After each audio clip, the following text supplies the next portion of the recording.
Let's work together. Well, that really wasn't the theme of the last election here for the GOP in Massachusetts. This is the tech guy on the radio back with his normal grown-up voice because we finished our wonderful fairy tale about the story of Hispanica. Brad, did your parents ever read you fairy tales like that when you were a kid? They did, but they weren't pumping in the music and like setting the tone like that. That was incredible. I mean, I thought it was a really nice fairy tale. And if you like our fairy tale, give us a call, 888-9-FEDORA, 888-933-3672. And if you think our fairy tale was wildly racist, then call in 888-9-FEDORA, 888-933-3672, and I'll answer you as well because I'm a sweetheart of a guy and I have no problem debating things with people. But the real moral of the fairy tale is that if the GOP really doesn't like us, social conservatives, if they don't like us on the national level, and if they don't like us on the state level here in Massachusetts, something has to be done. And on the line, I have Mike Rogers from Granite Grok. Mike, great to have you. Good afternoon, Pete. Good afternoon, listeners. I take it you've already been getting your Saturday dose of conservatism from Pete and the gang. So, yes, the tale of Hispanica. And you know what, Pete? I was listening to your ads. I got to say this. If I buy Jerk Stopper, will it change the results of the next election? No, it will not change the results of the election, but it will keep your power cord from being jerked from the corner of your laptop and save you $150. I mean, that in itself, and that's a very conservative value. That's a very conservative value, I must say. But Mike, yeah. So first of all, the point of your first hour is you can pander to a group. The thing is, the group's not monolithic. The Democrat Party is beginning to find that out to their cost as bits and pieces of what they thought were a monolithic black voting bloc are beginning to break away as they're realizing that government is hurting them, not helping them. It'll take a long while before that breaks up. And I think, your story about the country of Hispanica, the same thing. We assume that if we let in the illegals to steal jobs from the ones that are already here legally, that they'll all love us. Why on earth would that be the case? Yeah, nothing makes a person happier than to let somebody come in and undercut them. But what I think is really the most critical story of that is not so much the delusion, but the idea that the base was not something wanted. And I want to read you a quote. I mentioned this email that went out. I'm going to read you a paragraph of this email, and I'd like you to react to this, Mike. This is an email which went out to 450 people, two-thirds of them who are unenrolled. I would and I'm quoting this word for word. This was an email urging people to go out for Gomez. I would suggest that the Republicans consider reining in their culture warriors in their ranks. They only hurt the party and drive the normal people away. The Republican Party is in danger of becoming a footnote in Massachusetts politics. There can be a resurgence of the party, but that will not happen without a purge of the more radical elements of the party. The haters need to be muzzled, and Reagan's 11th commandment needs to be enforced. Now, I found that rather insulting and almost considered staying home after hearing that. But maybe it's just me, Mike, and I'd like your opinion. But I would submit and suggest that it's a contradiction in terms to invoke Reagan's 11th commandment, then calling, and in the same sentence calling for reining in and purging social conservatives and inspiring and implying that we're like haters? Or is that just me? No, that's not just you, Pete. People who are religious or people who are less religious still have morals, and they hate being told that you can't have morals, that you can't value life if you're going to be in the Republican Party. That's ridiculous. The Democrat Party is the party of death and division and of no religion. And if the Republican Party wants to join them, might I suggest, and I know that's where you're going, that it is time to replace the Republicans just as the Whigs were replaced, because the Whigs were replaced when they no longer knew what they stood for. And I think the same is true of the Republicans. In particular, the 11th commandment, any Republican is a good Republican, Charlie Crist, for example, or the Big Tent theory. Well, the Big Tent theory means you widen it at both edges. You have a clear and steadfast platform, and you work on selling it to people on the conservative edge, and people in the middle, and maybe a few Democrats if you're lucky, because not all the people that vote Democrat usually are actually in favor of huge government spying on them and stealing everything they earn. And that's really a quick fix type of thing that these people were looking for in terms of the establishment, where if we just do this one thing, we won't have to sell an idea. We won't have to explain why conservatism and the free market is the right thing for you. And I think that's an easy sell. And I'm telling you, I left the Democratic Party years ago when it became clear that as a believing Catholic I wasn't welcome. And it's looking like the not welcome act for believing Catholics and Protestants is becoming bipartisan. And the reason I had you on specifically is right after Mitt Romney's defeat, you wrote an email, a comment on my blog that I thought was wonderful, and I'm going to read it out loud even though they're your words. The time to take over the GOP state by state or set up a real third party, let's call it the Conservative Party, is now after a historic election that demonstrated the ineptness of the Wizards of Smart. The time not to talk about and vote for a third party or to stay home or pout is during a historic election, and that, I think, was very true. It was true with Mitt Romney. Conservatives made it a bad choice to stay home when Romney ran. Conservatives in Massachusetts made a bad choice to stay home when Gabriel Gomez ran. But now that that election is over and that we can't do anything about that at this point, now is the time to talk, well, if the GOP doesn't want us, maybe there's someone who does. Yeah, and I think so. And if that means creating a party, we create a party. My point was that the GOP hierarchy, the wizards, the people who make huge money just off of being consultants to the party, and took away more than in some cases the TV advertising that they set up cost. These guys. They don't want the conservatives, and they especially didn't want the Ron Paul people who want really small government, because the problem is that the neocon wing and the libertarians are practically at daggers drawn with each other. And that's a big shame, because I think we can all argue for less government. We could probably make the case that we should be a little less adventurous militarily while still maintaining a strong response. But what they decided to do at the RNC was pass some rules changes that effectively marginalized the Ron Paul delegates, and that caused a section of the base to just say, the hell with you guys, I'm going to stay home. And, the time to argue is during the primaries or before the primaries. The time to set up alternatives is before the primaries. The time to fight like hell for somebody better than, say, a Mitt Romney, although he turned out to be a really decent guy. Shame he missed.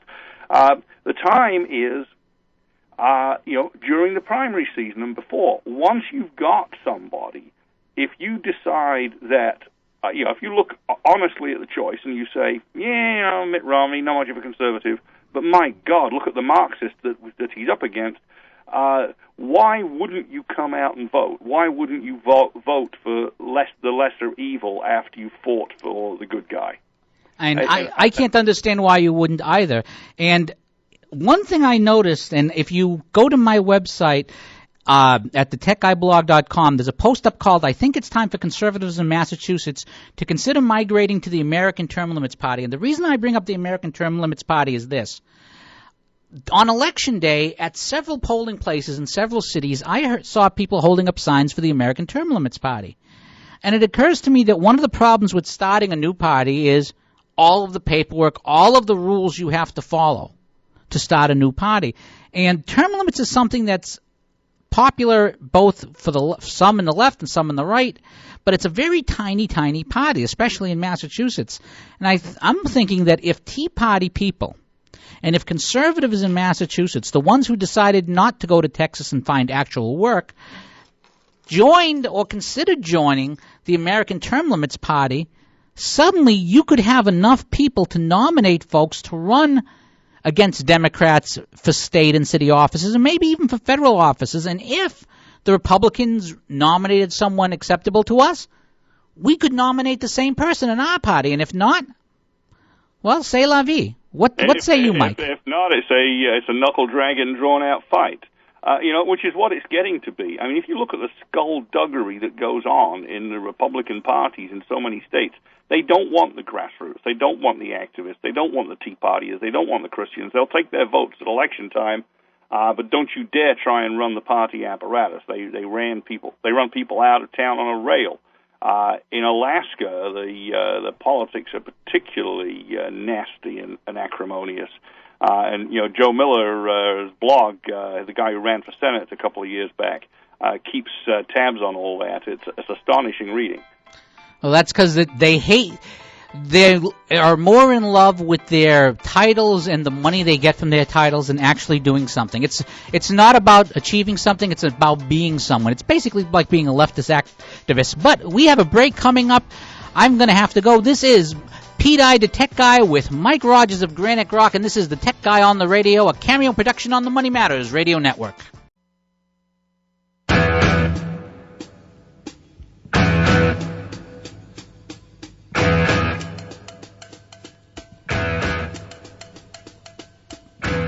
Yes, it's the Tech Guy on the Radio here on FTR Radio and the Money Matters Radio Network, WPLM, WBNW, and WESO here in Massachusetts. I am your host, Pete I, the Tech Guy, DaTechGuyblog.com. Across from me, the great and marvelous Brad. And I should point out that Brad, that fashion plate, that young man tuned into the modern world, is monitoring tweets at the Tech Guy blog. And if you have a particularly cool tweet that is germane, if you're a little shy and don't want to call in at 8889-FEDORA, 888-933-3672, Brad can see your tweet, and if he has a particularly cool one, he may just read it out on the air because that's the kind of guy he is. Plus, he controls the mic, so he can do what he wants, and I can't do anything about it. On the line is Mike Rogers of Grok. Just before he's going to be catching a plane shortly, but we've got him right now. Mike, again, great to have you on the show, and really, when it comes to this type of talk, people say, well, you don't want to go to third party because you dilute your strength. But in a state like Massachusetts, where the GOP has only 10%, what kind of strength are you diluting? Not a whole lot. So let me ask you this, Pete. Since you're there and you keep the numbers, I know you ran some really good numbers on the last election. How did Ron Paul do in Massachusetts? Ron Paul, I don't have the numbers in front of me. Paul did fair. I mean, the most interesting thing about Massachusetts and Ron Paul isn't so much his numbers, but the way some of his people were treated at the state convention. And again, this is the thing that really gets me. And our mutual friend Stacey McCain has talked about this a lot. You do not add by subtracting. You do not add to the coalition by kicking people out. You do not add. You offend people. If you offend a person personally, they're going to take it personal. And as I said, when that email I read earlier, when I saw that email, I was so tempted to just stay home. I was so tempted. And that email, I'm not going to name the man who sent out the original email, but the man who sent it out is a GOP guy. He supported candidates that I've supported and that I've been happy to support. But I'm telling you, you can't keep kicking a dog and expecting him to go fetch the ball for you. It doesn't work that way. And people, it's human nature. It's human nature to hold a grudge. I tell you, it would have been tempting to stay home, but it would have been the wrong thing to do. And it would have been the wrong thing to do for my children and for my grandchildren someday, because I want a better state for them. I want my sons, and you've met my sons, I want them to have a reason to stay in Massachusetts to make a living instead of deciding to go to Texas. Not because Texas isn't nice, but because it's thousands of miles away, and I can't see them every day unless I see them through a TV screen. Those are very good points, Pete. So, you mentioned in your blog post and touched on here the difficulty of setting up an additional party. It's rigged that way. It's not just that there are campaign finance laws, which are mostly free speech suppression laws, that are designed to, they're supposedly to keep big money out of politics. What they actually are is they're designed as incumbent protection. They make it harder for a new candidate to get going. You're far more likely to get trouble from the FEC if you're trying to bootstrap a campaign and you're having a hard time tracking where the money's coming from. than you are if you're a big established candidate and 100,000 here or there maybe coming from the Middle East. It's just the way it is. And the same thing with state election laws. By and large, they're rigged towards a two-party system, and it's hard to subvert it, which is why you've either got to run libertarians or you've got to find a new party. New York has a conservative party, good for them. Belknap County, New Hampshire, has an alternative group, the Conservative Republicans of Belknap County, who are proposing to have separate meetings and put up their own candidates and may the best man win. And they'll still get behind the better of the two Republicans when the chips are down at the end. And we need more of that. Just to answer your question that you asked, by the way, Ron Paul in the Massachusetts primary in 2012 drew 35,219 votes, or 9.51%. And if you think about that, 35,000 votes is a lot of. When you look, I'm looking at the Republican primary numbers here. You're talking about, Santorum drew 44,000 votes, Paul drew 35,000 votes, Gingrich drew 16,000 votes, and John Huntsman who had already withdrawn, drew 2,000. Now that's like 90,000 plus votes. And what could have happened if the 90,000 plus votes decided to turn up for Gabriel Gomez? What would have happened if the base had turned out? And this is the thing that really gets me about this last election, is that for the Democrats, there was no compelling reason to turn out other than Ed Markey. Think about it. You have no state, not a single state rep, not a single state senator, not a single city council person, nowhere. There was absolutely no motivation. There was nothing to force them. There was no self-interest involved other than the defeat of Gomez in the election of Markey. And he only drew 60% of Martha Coakley. It's like that scene. I'm reminded of that scene from The Big Bang Theory where Raj is complaining that he doesn't have a girlfriend, and he says, even if I get a girlfriend, I'll be the one who gets a girlfriend after Sheldon Cooper. And that's basically Massachusetts here. We could have, if the base was engaged, if we had conservatives across the country, conservatives in Texas, conservatives in Utah, conservatives in Kansas, conservatives in Wyoming sending us money, conservatives from red states where there's actually money to send, the 10s and the 20s and the 50s, we might have been able to put up ads. We might have been able to get poll watchers. We might have been able to get enough of a turnout to win, because we only needed 55% of Scott Brown's turnout to win. And that is pretty amazing. So, first of all, the 60% number says that Democrats think the same as most of us think, which is that aside from the fact that he's a Marxist, Ed Markey is a pretty boring character. The problem is that Gabriel Gomez, nice guy, didn't set anybody on fire either, and obviously didn't set enough of the Latino vote. And that's just it. There's not the Latino vote. There's people from Brazil in Framingham. There's people from the Dominican in Lawrence and Lowell area. There's people from they're different cultures.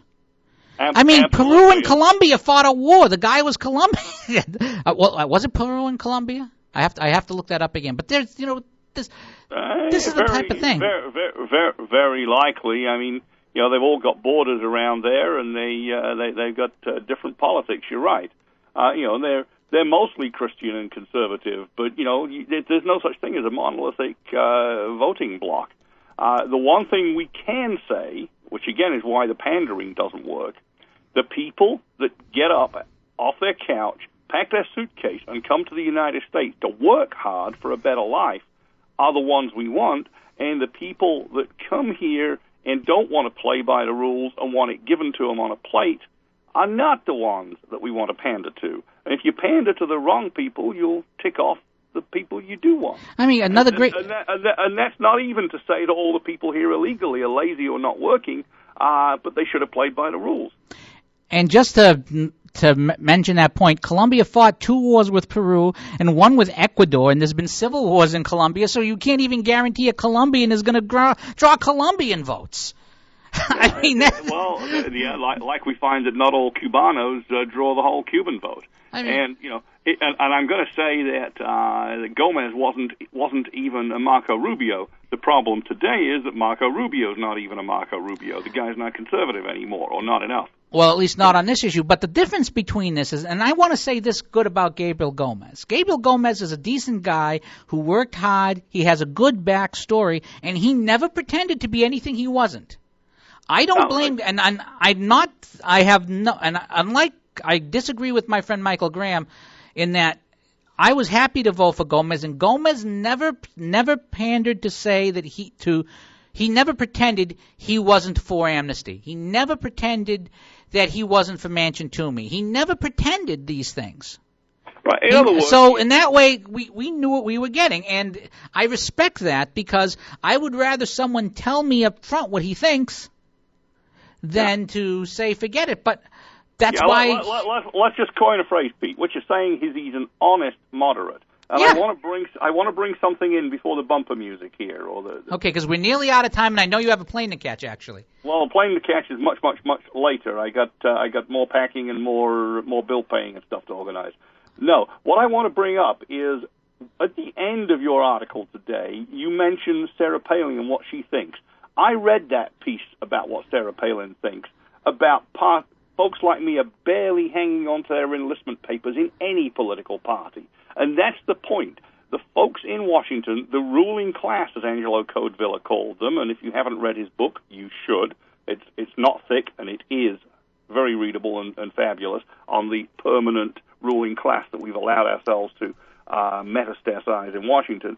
But the point that you make, and I agree with you, is that if somebody as prominent and as commonsensical as Sarah Palin stood up and said, "Follow me, boys, we're doing a third party," she absolutely decimated Republicans. I'd join in a heartbeat. I would join in a heartbeat. Yeah. You know, I saw a piece on American Thinker today. You may want to just look I it saw up. that, the idea of Bush and Palin. I think that's a lot of people shudder at another Bush, but Jeb is actually a very sensible guy, and Sarah Palin, she hasn't gone downhill. If anything, she's become more relevant. She's always on the money, whether it's skewering people with a tweet or penning an article or appearing on a discussion program. She is not kicked around. Okay, anymore. Mike, can you plug your website one more time before we have to go? Mike? At granitegrok.com. And you're one of many writers there at Granite Grok. Mike, you have a safe trip. And this is, what an hour, Brad. What an hour we had.